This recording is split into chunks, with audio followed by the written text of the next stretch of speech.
தமிழ்நாட்டில் மாட்டுவண்டி பந்தயங்களை நடத்துவது தொடர்பாக காவல்துறை டிஜிபி வெளியிட்ட சுற்றறிக்கையை காரணம் காட்டி அனுமதி வழங்காமல் இருக்க வேண்டாம் என்று சென்னை உயர்நீதிமன்ற மதுரை கிளை ஆணையிட்டுள்ளது. மதுரை காளை வளர்ப்போர் சங்கத்தைச் சேர்ந்த மாடசாமி என்பவர் சென்னை உயர்நீதிமன்ற மதுரை கிளையில் மனு ஒன்றை தாக்கல் செய்துள்ளார். அதில் மாட்டுவண்டி பந்தயம் தொடர்பாக டிஜிபி வெளியிட்ட சுற்றறிக்கைக்கு தடை கோரப்பட்டது. ஏற்கனவே உள்ள விதிமுறைகளுடன் சேர்த்து புதிய சுற்றறிக்கையை டிஜிபி வெளியிட்டுள்ளதாக குறிப்பிடப்பட்டுள்ளது. இந்த வழக்கு நீதிபதிகள் சுரேஷ்குமார், அருள்முருகன் அமர்வில் விசாரணைக்கு வந்தது. அப்போது மனுதாரர் தரப்பில் ஆஜரான வழக்கறிஞர் மாட்டுவண்டி பந்தயம் தொடர்பாக விதிமுறைகளை வகுக்கும் அதிகாரம் மத்திய மாநில அரசுகள் மற்றும் நாடாளுமன்றத்திற்குத்தான் உள்ளது என்று வாதத்தை முன்வைத்தார். பின்னர் கருத்து தெரிவித்த நீதிபதிகள் காவல்துறை டிஜிபிக்கு விதிமுறைகளை வகுக்கவோ அமல்படுத்தவோ அதிகாரம் இல்லை என்று தெரிவித்தனர். குறிப்பிட்ட ஒரு அம்சத்தை சுட்டிக்காட்டிய நீதிபதிகள் எந்த கிராமத்தில் 5 கிலோமீட்டர் தூரம் மண் சாலை உள்ளது என கேள்வி எழுப்பினர்.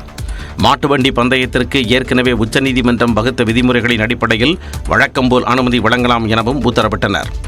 மேலும் டிஜிபி வெளியிட்ட சுற்றறிக்கை குறித்து தமிழ்நாடு உள்துறை செயலாளர், கால்நடை பராமரிப்புத்துறை செயலாளர் உள்ளிட்டோர் பதில் மனு தாக்கல் செய்யவும் வழக்கு விசாரணை ஒத்திவைக்கப்பட்டது.